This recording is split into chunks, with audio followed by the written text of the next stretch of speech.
You know, I've noticed something. We get so caught up in the architecture of belief.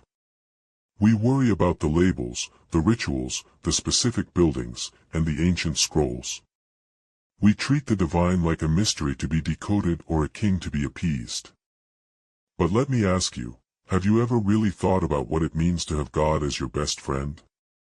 And I don't mean that in a religious way. I mean it in the raw, human, I need to vent at 3 in the morning, kind of way. Religion is just a language. Some call it prayer, some call it meditation, some call it the universe, or a conversation with the source. But the relationship? That's universal. It doesn't matter if you bow in a temple, kneel in a church, or sit silently in a park beneath the oak trees. The essence remains the same, you are never, ever walking alone. Think about your best friend. Who is that person? It's the one who knows you're lying when you say, "I'm fine."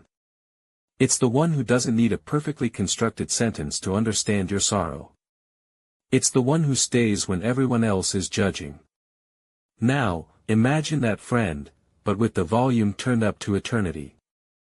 We live in a world that demands output. We are told we have to prove our worth every single day.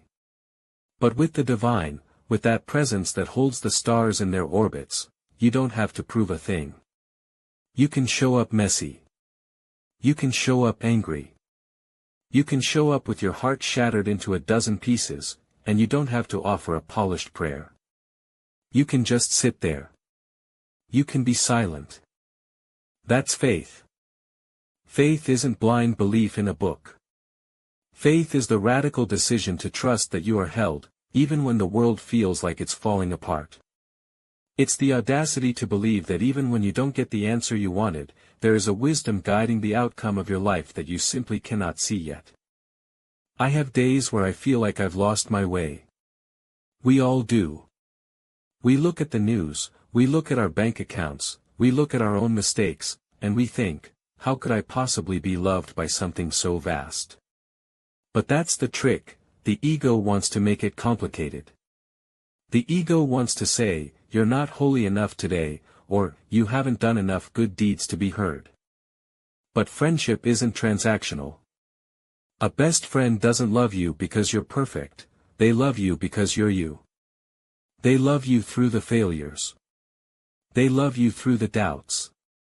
When you start viewing God as your best friend, the pressure vanishes. You start talking to the divine like you talk to a companion on a long road trip. You say, "I'm scared of this," or "I don't know which turn to take," or just, "Thank you for that sunset today." That conversation is where the magic happens.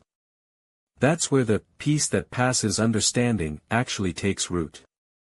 So, if you're struggling, if you're feeling untethered, don't worry about trying to be a religious person. Just try being a present person. Have faith.